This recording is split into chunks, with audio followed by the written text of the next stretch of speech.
Hello, this is Stan Dubin, and welcome to the Hiring Tips Podcast. The name of this tip is, How Well Do They Collaborate? I was listening to a podcast earlier today about different business strategies, and the subject of collaboration came up. After working with quite a few companies, the speaker concluded this was a weak link for many of them. He felt that perhaps some of this was due to original formations of the word itself. Collaborate had as one of its earlier or perhaps earliest meanings to cooperate with the enemy. I personally recall from various stories and movies about World War II that a collaborator was someone who helped the Germans in various countries they had invaded. Well, I'm not so sure this earlier definition would be a reason that people in today's workplace might be having a difficult time working with others. But the ability to work with others is an important quality to look for when hiring. A business can grow nicely or be severely held back solely on the amount of cooperation that occurs amongst its individuals and groups. Does the marketing department work well with the sales department and vice versa?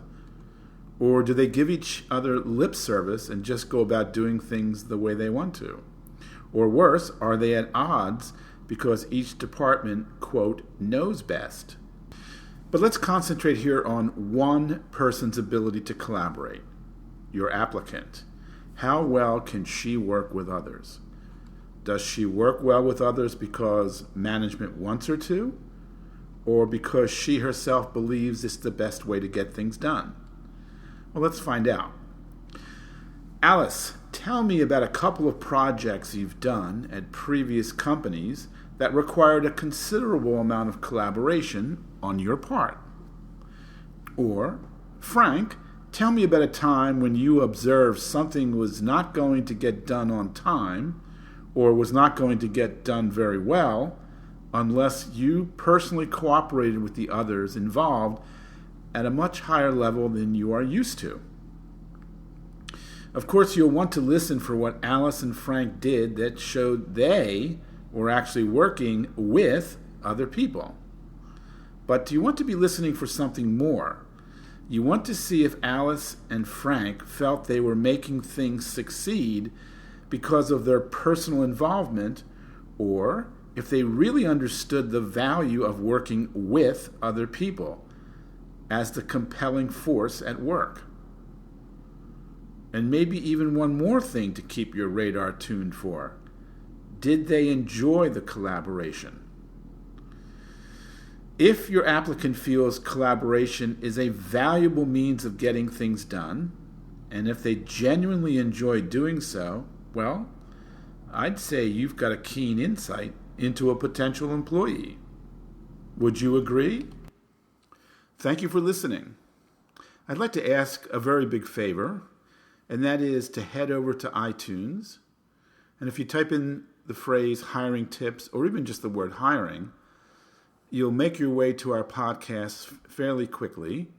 And then if you could leave us a review of any kind, and if you're not already subscribed, please subscribe to the Hiring Tips Podcast. And one more big favor, let your friends and business associates know about our Hiring Tips Podcast. That would be exceptionally helpful and greatly appreciated. The Hiring Tips is brought to you by the Employee Testing Center. We have an employee testing service that will help you hire better staff. It's very accurate, easy to understand, and delightfully affordable. Watch our 3-minute video at getbetterstaff.com. That's getbetterstaff.com. Our podcast does not represent legal advice. Employment law can vary from state to state. So please consult an attorney familiar with the law that applies to the area where your business is located for any legal questions specific to your company.